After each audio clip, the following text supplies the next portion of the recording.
It was surprising, but it wasn't. If you've watched UCLA football for the last 3 years, you've seen this before. In Josh Rosen's final play before becoming an NFL quarterback Thursday night, his protection collapsed, his coach offered no help, and the kid was sacked. Advertisement: the UCLA quarterback was the best quarterback in the draft, yet he was only the 4th quarterback taken because some teams didn't understand him. He was the consensus most NFL-ready quarterback in the draft, yet he lasted 10 picks because some teams just weren't ready for him. The Arizona Cardinals traded up and smartly grabbed him, but only after he was repeatedly ignored by some teams who clearly felt he was just too smart. He was knocked around by silly perceptions, pushed backward by injury concerns, then ultimately flattened with an absolute sucker punch from his former coach Jim Mora. Rosen is far from a sympathetic character, as he will make millions working as an NFL quarterback in a great Arizona environment under progressive Cardinals leadership. But he is certainly an instructive character, an example of the danger of small-minded NFL stereotypes and spiteful former bosses. Rosen clearly felt all of that. When he was interviewed by ESPN immediately after the pick, he was the only first-rounder who actually seemed angry. Arizona Cardinals Cleveland Browns make 2 surprising picks, taking Mayfield with the 1st and Ohio State's Ward with the 4th by April 26, 2018, 9:20 p.m. "I'm motivated. I'm more motivated than I've ever been in my entire life," he said. "I just want to get into the huddle and win Super Bowls." Motivated is the word. Very motivated. He told reporters, "There were 9 mistakes made ahead of me, and I'm going to make sure they all know it was a mistake." Later he said, "I thought I should have been picked at 1, 2 or 3. I dropped and I was pissed. I was really, really angry." It's this sort of verbal cockiness that NFL teams hate. Yet they love it when it's put into action, and for 3 years Rosen has continually walked the walk. The Cardinals, who will play Rosen behind often injured Sam Bradford, nailed it. 3 other teams indeed blew it. The Cleveland Browns blew it. They offered a hint as to why they are the most dysfunctional organization in sports by taking Oklahoma's undersized and relatively slow quarterback Baker Mayfield with the 1st overall pick. Advertisement: they were apparently enamored with Mayfield's game presence, the same thing that once sold them on Johnny Manziel.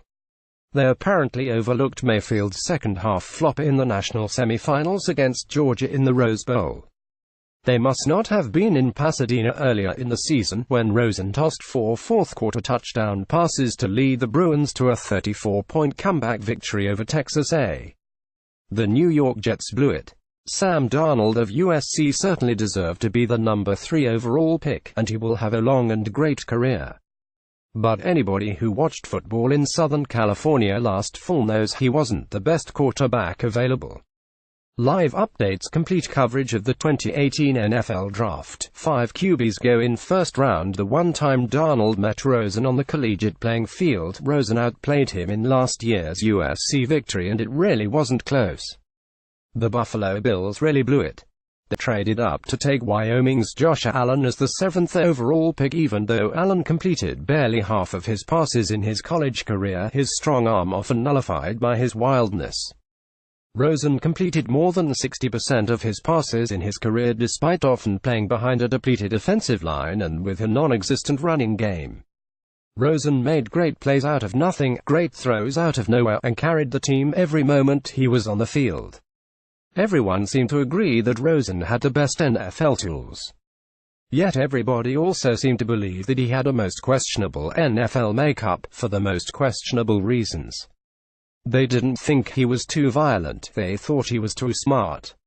They didn't worry that his upbringing was too tough, but too easy. They didn't like his chatter, like when he pronounced himself the best quarterback in the draft. And they didn't like his opinions on everything that wasn't football. They didn't even like that he had opinions. He questioned President Trump. He questioned the NCAA's treatment of players. He talks about reading books on astrophysics. The NFL Brain Trust still believes independent thinking can ruin a quarterback.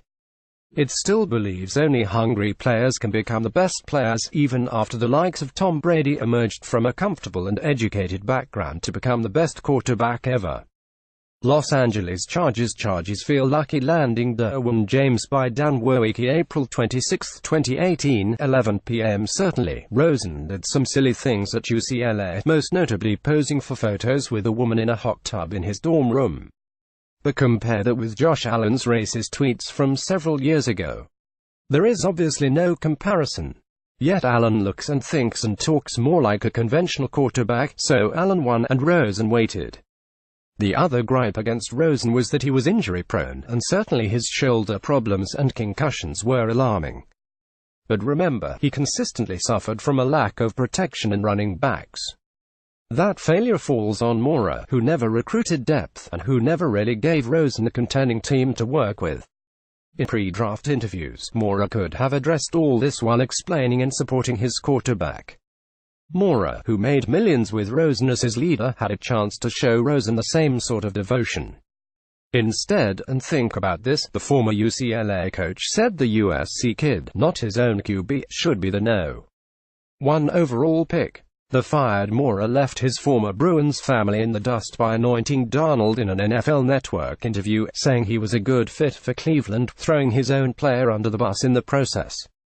Then, to Sports Illustrated, Mora made it even worse, saying that although Rosen was the best quarterback in the draft, his concentration and focus could be a question. He needs to be challenged intellectually so he doesn't get bored, Mora told the magazine, later adding, Josh has a lot of interests in life. If you can hold his concentration level and focus only on football for a few years, he will set the world on fire. Teams listened. Teams got scared. Rosen kept losing ground until he luckily landed at the perfect spot for a heady leader. Josh Rosen will be great in Arizona. The NFL will see. The NFL will learn. Bill.Plaschke at latimes.com. Get more of Bill Plaschke's work and follow him on Twitter at Bill Plaschke.